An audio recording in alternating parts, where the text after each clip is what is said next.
Appreciate our coaches.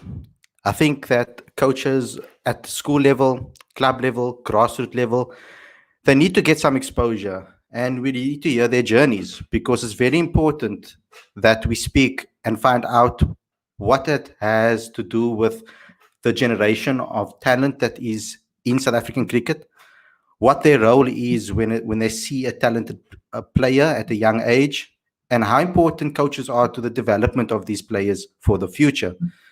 Now, there are many coaches that have worked with a lot of players in South Africa, but I know that there's fan favorites, Faf du Plessis, and of course, someone like AB de Villiers, and someone we've had on the channel recently, Deon Botes, that have spoken about a particular coach that has changed their life when it comes to schoolboy cricket. And not only in schoolboy cricket, they've taken his teachings into the next level of their careers as well. So we thought this is the perfect time to bring on Deon Botes because, I mean, we have an issue coming out of the magazine this month about coaching in South Africa and how important coaching is to the next generation of talent in South Africa, especially at the lower levels under domestic cricket, of course, and national cricket. So it's very important that we get him on the show today, and I'm really excited to chat to him today. Myself and Aditya will be asking him a couple of questions. If you guys have any questions for him, put them in the comment section, and we can go ahead and do this daily show as we usually do. If you're new to the channel, click subscribe, click that notification bell for all future videos.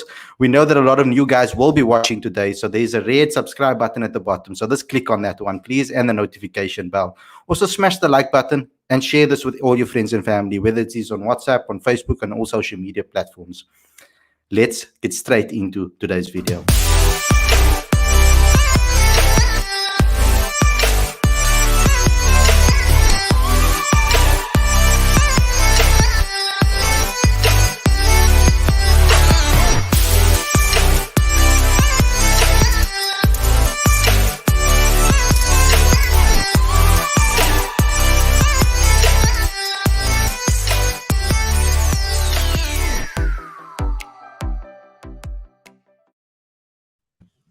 Hey guys, welcome to Cricket Fanatics Magazine. This is your daily show. I'm your host Khalid. This is the show where we talk about all the major talking points in South African cricket. But today we have an excellent interview, exclusive interview with the one and only Deon Botes. Deon, do you want to introduce yourself to the guys so they just know a little bit about your background, what your role is in cricket, etc.? Hi Khalid. Yes, thanks for having me on the show. And good evening to everybody out there. I'm sure there's a couple of young cricketers listening to this at the moment. They all want to hear me just, talk a bit of English with you guys and struggle through the English during this interview. And I know there's a couple of coaches at our school that is also listening. So hi to all of them. Khalid, yes. I played a bit of cricket at school, obviously, and also after school playing for the university. And obviously, in my studies, I had to actually do my diploma in teaching, and decided to actually start teaching. And when I came to Affies, that was in 1998. I started coaching the under-15 side, and in 1999. I got the job as the first team coach, and I was actually quite fortunate to have a very excellent player like Jacques Rudolph in the side that was also the captain of the side, and obviously players like AB de Villiers and Faf du Plessis were young and upcoming cricketers. So I actually had quite an easy start to coaching. I had a lot of talented players, and it helped me actually to start off my coaching career with a lot of success. And obviously, starting off with a lot of success, it takes a lot of the pressure away to actually start off in coaching and actually producing results. So I think from there on in, it was quite easy for me. I had some good mentors in Colin Detmer, that at that stage was a coach at the University of Pretoria. And I actually learned a lot from him during those early years. And yes, I think from there on in, it was actually quite easy for me to just carry on with this coaching career of mine. So the question I want to ask you is, because this particular issue is all about the nitty gritty, not only about the nitty gritty about coaching, but it's also going very in depth about the philosophy behind coaching. When you find a young talent like Rudolph or AB or Faf, um, I mean, you wouldn't necessarily, well, I don't know if you would know that they're going to be the superstars they are today when you see them for the first time walk into your team. Um, what is it about young players like that makes you think, okay, this guy is going to be a generational talent, or this guy is going to be a superstar one day? Do you have that in your mind when you first get them as a student? Yeah, I think you're always aware that some of the players do have a lot of talent or exceptional talent. I think in the early years, we never actually knew how good or what the standard was for anyone to actually make an SA school side or actually to make it after school. So in the early years, we basically focused on the coaching side of things. So we tried to coach the guys technically very sound, and obviously working on their game plans and actually just to win matches for the school at Affies. So we never actually knew how good AB de Villiers or Faf du Plessis was, because we didn't have an idea what the standards were. So I think without knowing it, I think we basically focused on the right things. We didn't focus on the outcomes of winning games and where you're going or whatever the situation is. We focused on every training session, making sure that the guys actually develop their skills. And I think that was quite important in those years. And I still think that at the moment at the school, we still think the same about the young and upcoming players. Yes, obviously you can actually see, all right, this is a very good player. Maybe someone else isn't that good, but you never know actually where they're going to end up. Yeah, I mean, in my time at school, obviously, I went to Rondebosch Boys as well, and I mean, we obviously you come across a lot of guys that are trying to become something in life, you know. And when you're in high school, I think it's probably the most fragile time in your life in a way, because you need to find out what you're going to be for the rest of your life. So mentally, it's so important for you to find your career path. And I think a coach like yourself, that will probably be a massive role for you too, because you might come across a boy that has an amazing talent, but decides he wants to maybe give up, and you have to push him through that difficult times, because when it does get difficult, it's hard to get through that. So from a mental perspective, can you give me some insight into your role as a coach when it comes to the younger generations? Because I mean, it must be tough to keep them motivated when they're that young and they maybe want to change their career paths every second. Yeah. Yeah, I think it's firstly important that every cricketer or the players, they actually enjoy the game. Um, if they find enjoyment in the game, it's actually quite easier for them to train and to actually pitch every day and put in a lot of hard work. I think it's also very important that a kid at the end of the day, that his whole identity isn't just the cricket and playing cricket. There's other things in life as well, and I think it's very important as a schoolboy kid that other things are very important. So at our school, we actually try and encourage guys to actually play other sports. So AB basically played blue bull rugby, so provincial rugby. At schoolboy level, he was very good at golf and tennis. Obviously, cricket and rugby was the two main sports he focused on. Guy like Faf also played a bit of rugby. I think he ended up in the second team at some stage, but at Affies playing second team, it's quite an honor still. So we actually encourage players to take a break from cricket, to get their minds on something else, so that everything just doesn't revolve around cricket the whole time. And obviously, and I know they don't want to hear it, but the academics is also very important, because you've got no guarantee of making it after school. And obviously the academics is something you can fall back on. Yeah, so I think that is kind of our main focus. And then obviously working in the cricket season, obviously players will have ups and downs. And as a role model, as a coach, you've got to struggle with a kid through those times. If it means throwing extra balls, having extra chats to the player. It's all about just helping the kid through those difficult times, and hopefully getting to the other side and actually evolving into a good player. I have one more question before I hand over to Aditya. It's about, especially when you talk about someone like AB who played rugby and cricket. Now, I know in my formative years as well, like my coaches outside school, when in other sports that I did, they were always fearful of me playing rugby, for example. So they tried to get involved there and say, look here, we don't want you to play rugby because you're going to get injured for those particular sports.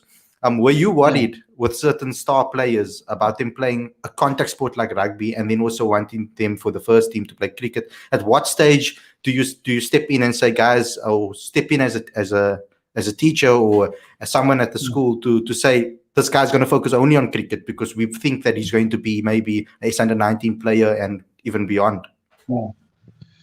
Yeah, we do encourage the guys to play two sports all the way through. So we had someone at school 2016, Ruan de Swart, that plays for the Dolphins as well. So he made it as an SA schools rugby player and as an SA schools cricket player in the same year. So we basically want that, but obviously there is a risk. So I can tell you Faf broke his wrist. So he was actually the SA under-19 wrist spinner in those years, and he broke his right hand wrist, so that was quite bad, but fortunately it was way before the cricket season, so he could recover. And AB in his last rugby game, he did something in his elbow, broke a bone in his elbow, and we basically missed him for 12 weeks on the cricket field as well. So it is risky. But at the end of the day, there is certain things that benefit a player doing other sports as well. So we have found that rugby players in general, they move a lot better. So they're more athletic, and that helps them when you look at their fielding. So if you look at AB and Faf and the way they field, they are very mobile and agile. So very good fielders. And I think it basically comes from doing other sports as well and not just playing cricket. Mm-hmm.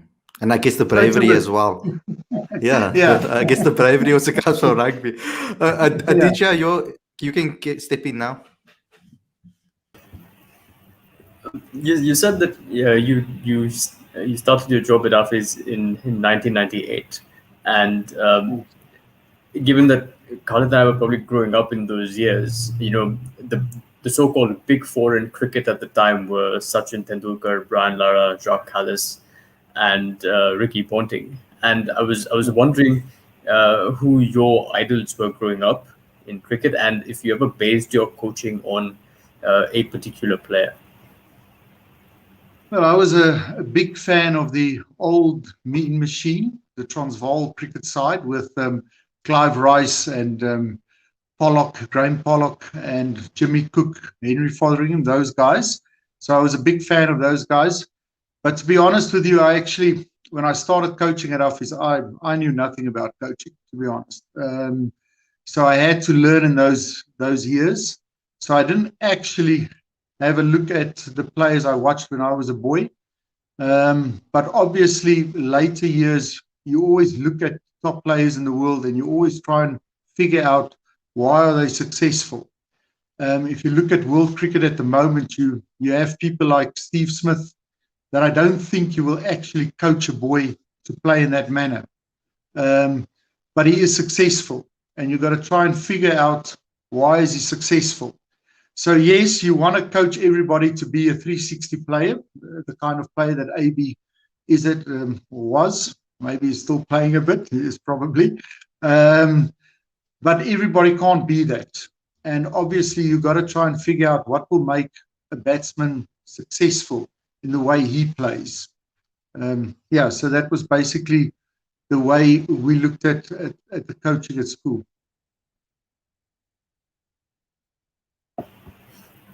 You talk about the 360 game, and I was wondering if you actually feel like you can train a player to play that reverse sweep at with a bowler coming in at 140 or 150, and how you prepare a player mentally. Yeah. Well, I think obviously there's talent's got to be involved. So you can't just coach everybody to be as good as everybody else. So obviously talent does play a role, and AB obviously had a lot of talent, and that's why at 150 he can actually play the paddle and he can actually change his mind and go the other way, while the ball is in mid-air. You can actually improve players' skills, so you can actually teach guys to play the paddle, to play the reverse sweep, to hit the ball over the top. Players often will have certain areas that they are very strong in, and you'll probably try and encourage that more and work out a game plan where players can actually play in those areas that they are strong in. But you obviously want them to have a bit of a plan B if a guy bowls into the weak areas and so on. So yeah, I think you can actually develop players. You can teach them a lot of skills. Some players will just be better than the next players. There was this visual of AB de Villiers, Faf du Plessis, and George Rudolph in Faf's debut test in Adelaide 2012, and we all know how that became a historic test, and obviously he played a brilliant innings. But how did you feel as a coach seeing three of your players standing there for the national anthem, and then Faf going on to play the way he did? Yeah, no, it was great seeing that. Felt proud about the boys, and was just hoping they would have a good test. Worked out well enough for Faf. Faf was actually the kind of player, I think, usually he almost struggled moving up a next level. So at schoolboy as well, when he had to play Northern's cricket, maybe it would take him a couple of games before he settled. When he played S under 19, kind of the same scenario. I think when he played for Northerns or the Titans, he also struggled at some stage to actually make runs. But when he actually settles, he actually becomes very consistent and actually does well for the team. So it was actually quite nice to see him start off in Test cricket and actually have such a big impact from the start.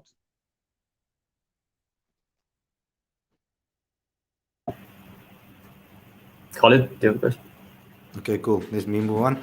Okay, so the leadership qualities, that's something I really want to talk about. Did you pick that up in AB and Faf both when they were at school level already? What differentiated them from the rest of the players, would you say?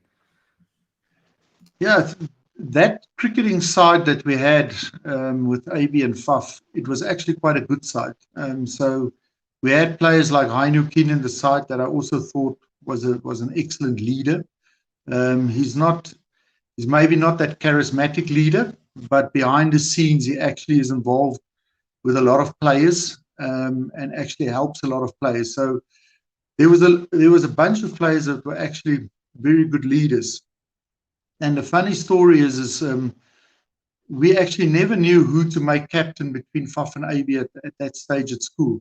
And I remember we gave AB the first chance to be captain. And we had a T20 match that we played in Pretoria. And I can still remember AB had a little piece of paper where he wrote down all the field placings and who's got a bowl when or what at what stage. And so that was AB's start as a captain. And then obviously Faf, we gave him an opportunity and we made the decision to carry on with Faf. But I do think the most important thing about a captain is actually to get the players to play for him and to actually get the other players to be better than what they are. So Faf was also the kind of player that behind the scenes, he had a lot of chats with players. He got them to buy into his philosophy of what we want to do. And he got the players to actually execute their skills as well. So, I was quite, in the beginning of my coaching years, I was quite a strict coach. So always maybe complaining, looking at the negative side of things. A couple of guys will say it's still like that. But Faf was always the guy that calmed everybody down and he made sure he got the best out of them. And obviously, tactically, you have to be good as well. And Faf and AB I think we're tactically very good. It helps Faf if he's captain and he's got players like AB in the side that can actually help as well. Now, I saw an interview, or I heard an interview recently from Rassie van der Dussen, where he mentioned that he worked with you for a year when he moved from Menlo Park, and he had a conversation with you about how he can get to that next phase and that next stage. Getting a player so late, what makes it so? It obviously must be more difficult to work with someone that you get a lot later than working from them from grade 8 already. What did you see in Rassie van der Dussen when you first worked with him? Yeah, we never tried to actually change Rassie, to be honest. So a guy being in matric, his final year at school, it is actually quite difficult to change them. So you have to look at their techniques and you have to work out what they've got to do within that technique. But I've got to be honest that Rassie, I think when he came to Affies, I think he had his game sorted out. And maybe just going to the next level, there was maybe one or two things that we spoke about that he had to change. But it makes it difficult because you have to actually learn the player's game before you start coaching them, especially at that level. So it's easy when you get a youngster, you can go through the technical side of things and you can coach the guy. But a player later in his years, you actually got to sit back, have a look at what he does, what is his game plans, does he execute the game plans, and then maybe talk with him within that setup. So yeah, but Rassie, I think his game was relatively sorted out before he came to us. Cool. Teacher, you can also, I know you want to ask something more about AB and Faf and their development, of course. No, actually, I was going to ask, we talk about leadership, so I wanted to just go off Khalid's previous question, which is that in Herschel Gibbs's book, he said that South Africa's best chance of winning a World Cup was that 99 World Cup, under Hans Fournier. And given what you just said about Faf and AB's leadership, what do you think goes wrong for South Africa at World Cups, and what do you think they need to do to get that title? Yeah, I think a lot of people they think about the South African side, and we've probably got that stamp on our name that we choke in crucial times, and I do think that leadership play a big role in that. So obviously, if you have a lot of strong leaders within your side, you'll probably be more successful because people need to take ownership of their own game. And if they can execute their own games plans and their skills in situations that are very difficult, or there's a lot of stress going around, or they're under pressure, then you've got a winning combination. So I do think that teams that do well at World Cups, like for instance that 1999 Australian side, they had a lot of leaders in their side, people that could take charge, people that under pressure wanted the ball. And maybe in the South African sense, maybe there's a couple of players, and I'll probably get crucified for this, but maybe they hide away when the pressure is really on, and they need to step up in those situations and win matches for us.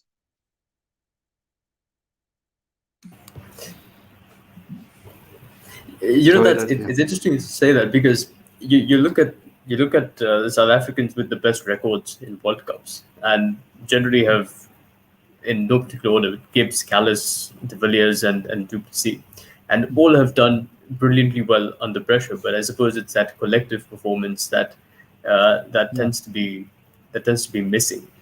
And I was just wondering that Faf has had exposure of playing a lot under Graham Smith and under MS Dhoni. When he became South African captain, how did you feel, and how would you rate his leadership has evolved over the years? Yeah, I obviously think he's actually a very good captain. I think obviously tactically he's very good, but I do think that he works well with the players. So I do think a captain, the relationship that he has with his players and especially with the senior players in the side, is actually quite important for him. Because out of that, if you've got a core of senior players that all work in the same direction, it's actually easier to get new players to fit into that system, to fit into that culture. And I think Faf, when he started off as a captain, he had that. Obviously, I think with a couple of key players leaving or not playing for the Proteas anymore, he had a lot of young players. And I think maybe there it was a bit more difficult for him to actually lead those young players and be successful with them. But overall, I think when he started off, I thought he was very good. Tactically, he was very good with the players. I thought he had the respect of the players in the side. Yeah, so I think he actually started off well. And then maybe later on, it actually went a bit backwards, if I can say that, yeah. So my question is a little bit different. Seeing that you obviously, I mean, AB de Villiers is obviously a massive figure in the world of cricket, and you must have had so many boys since he's left come to your dressing room or come into your office and say, "Sir, I want to be like AB de Villiers. You know, I want to play like AB de Villiers." And that must have been something that you, I don't know, I can't speak for you. You can tell me that is true, but we know about one particular boy, Deon. Yeah. I mean, the way he plays looks almost identical to AB. I mean, he told us the story about the fact that he asked AB if he can wear his number. He's a massive AB de Villiers fan. How did you, when he came to you and told, I don't know what that interaction was with you. Was there an interaction with him where he came to you and he said, "Sir, I want to play like AB de Villiers"? Yeah, I think naturally, I think he's that kind of player. So he is a explosive kind of cricket player that wants to exhibit all his skills that he's got. And I think, yeah, I think he is a player that is one that you've got to look out for the future. But I always try and tell the players that they've got to be their own player. So it is difficult. Well, I think it could be bad for him if people keep on comparing him with AB de Villiers. And because he's got to be his own person, he's got to be Deon Botes. And I think if he just be himself, if he can just be himself, I think he'll be fine. But he does have a lot of skills, and probably the same amount of skills that AB has. I can tell you at schoolboy level, the amount of skills he's actually showing off at the moment it's actually a bit more than what AB did at school. Remember in those years, 2000s, the guys didn't play a lot of paddle scoops and those kinds of shots. It's shots that developed through the years. So AB didn't really play those kinds of shots, but Deon, he's there already. But I'm sure that if Deon was going around now as a schoolboy player, he would have probably done the same. So yeah, there's a lot of comparisons, but I would like Deon to be his own person. I would like that too, actually. I want to ask you one more question from my side, and then Aditya, you can finish off with two more. As a coach, there'll be always situations where there are talented players that come through your door, but they don't go on to play cricket for the rest of their lives. Maybe they choose something else that they want to do. There's a boy that I knew that I was a big fan of, him and Ralph's, that you would have worked with as well.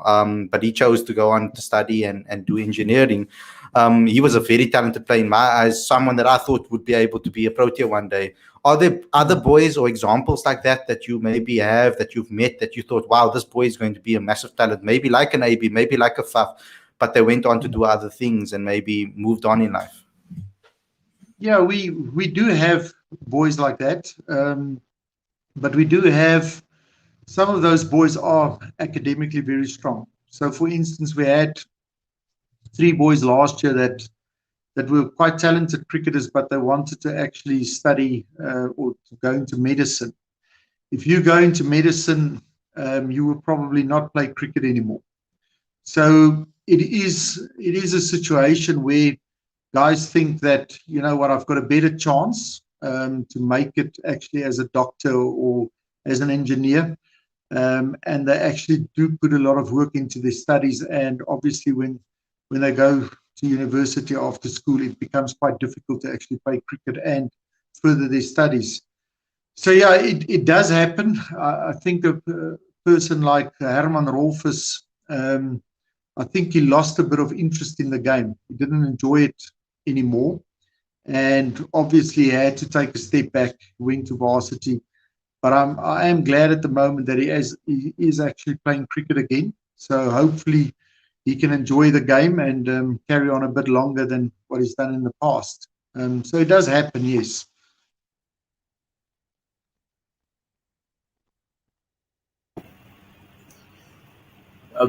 I was wondering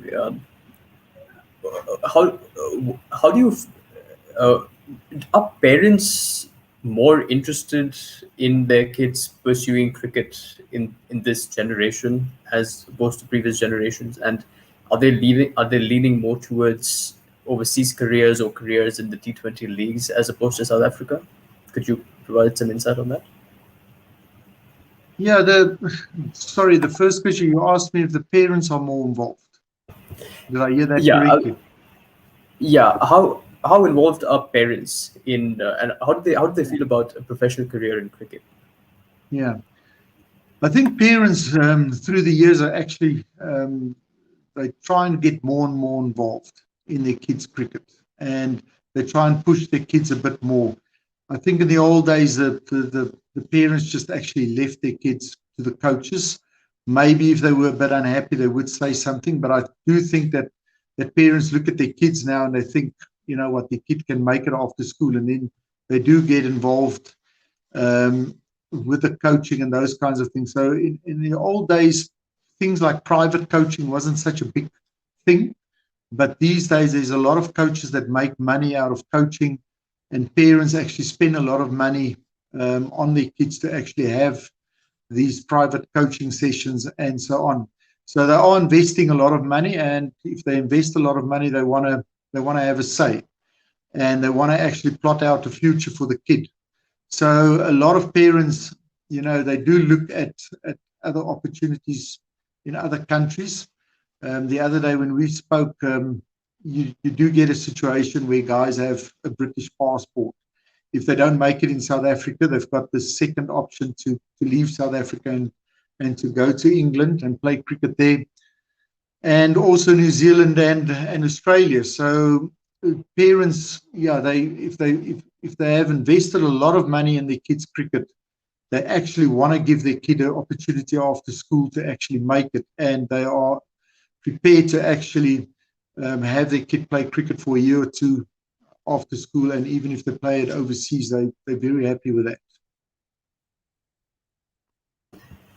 Finally, I wanted to know your view on the T20 leagues around the world, and if you watch them, follow them, and if you have a preference for any of those leagues. Yeah, I think the T20 game is obviously entertainment-wise, it's a lot better to watch. I think especially for the normal guy on the street, there's a bit of more action going on, and you don't have to sit 5 days to get a draw as a result. So yeah, it is enjoyable. Especially I enjoy the IPL. I think the best players in the world are there, and obviously commercially wise, marketing wise, it is the biggest T20 competition in the world. So I think a lot of people enjoy it. I enjoy it a lot. It's good to see players actually improving their skill sets, and I think it did have a big impact on the game. So if you watch Test cricket these days, I think we get more results. When I was growing up, you watched a lot of Test cricket where it ended up in a draw, and it didn't even get close to a result. So the T20 game, I think, has moved the game on. It's a bit faster. It's the batters tend to play more shots, and we're actually getting a lot of results in Test cricket, which I think is actually very good for the game. Even 50-over cricket, the guys are making 300s regularly, and it is more entertaining to watch that rather than sides. I think the first World Cup we played in, we struggled to make 200 in games, and we almost defended it. In some games, we did defend it. And I think in these days, if you don't get 250 plus, you're going to struggle to win a game. And with regards to red ball cricket from a school level, it's obviously a whole different ball game when it comes to those players taking the step up to 4-day cricket, because there's not a lot of long format cricket that people play in school or children play in school. How do we preserve that and obviously get the new generation of young talent used to the longer format? Yeah, I think at our school we actually are quite fortunate that we do play a lot of declaration cricket. The unfortunate thing about the declaration cricket is still played on one day. So we would play 120 overs in a day, and the side batting first will get 70 overs, or they can bat and declare whenever they want to, and then the side batting second can try and go for the score, or they can block it out. So we do get exposure at schoolboy level. There's a lot of cricket in the Western Cape where the schoolboys, Rondebosch, you were there, they do play a lot of declaration cricket.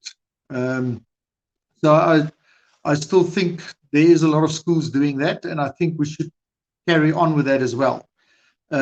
We always feel that during a certain time of the year, it is good to play declaration cricket, especially in the beginning of the year, because more players bat, more players bowl. So there's more opportunity for players. But the closer we get to the end of the year, we would like to play a bit more 50-over cricket, because our system, the Cope weeks or the national weeks that we play in at the end of the year, are predominantly 50-over cricket. If you look at the Cubs week in January, it's 50-over cricket. The World Cup is 50-over cricket. So nearer to the end of the year, we would like to play more 50-over cricket. As a school, we don't play a lot of T20 cricket. We do play it at times just to get the players, their intensity up. So T20 cricket is excellent for skills. It's excellent for intensity, to have the guys playing a faster game of cricket, and it helps you in the 50-over cricket as well. Can you just leave the youngsters with some advice from your part? Guys that are maybe sitting at home and they may be contemplating what they're doing wrong, or they're going through a slump, or they don't know what they're doing with their careers, or anybody that just needs tips from you. I think it would be nice for you to just give them some advice for the future. Yeah, I think it's very important for a young player to work out as soon as possible how he would like to play. So a lot of people talk about game plans to actually sort that out. So you've got to know where's your strength, where's your weaknesses, and you need to work out a plan how to play with those strengths and weaknesses. We have found at schoolboy level that when we got feedback from our players that has actually left school, they all said that while they were at school, they never figured out their game plans. I think AB said, only at 26, he worked out his game plan. Wow. So we've made it one of our goals to actually try and get players to work out their game plans while they're still at school. And to actually, when they're 18 years old, where a coach actually gets into a position where he doesn't need to coach the kid anymore. And big advice for me for kids is actually to get into that position where they don't need a coach anymore. I think a lot of players get too dependent on their coaches, and they wait for their coaches to give them advice. They wait for the coaches to tell them what they're doing wrong or right. Players need to think for themselves. And if they can do that, their leadership skills will go up. And obviously, when they're walking out, they'll be comfortable in what they're doing out on the pitch. Deon, thanks a lot for coming on the show and giving us your time. We didn't expect it to go on for 40 minutes, but I think Deon was right in telling me that if we had to sit together, we'll probably talk about cricket for years. So thanks a lot for coming on the show, giving us your insight and your stories of AB and Faf and all the guys that you've worked with, and giving advice to the young cricketers out there. To the people watching, please smash the like button, comment, share, and subscribe. Click that notification bell for all future videos. Also, download the latest issue of the magazine. Subscribe today. It's 100% free. The link is on the screen and in the description. You'll get all the back issues as well as a feature on Deon in this particular magazine as well. Thanks a lot for watching, and we'll see you again tomorrow with our Q&A show. Take care, everybody. Okay. Thanks a lot. Keep well.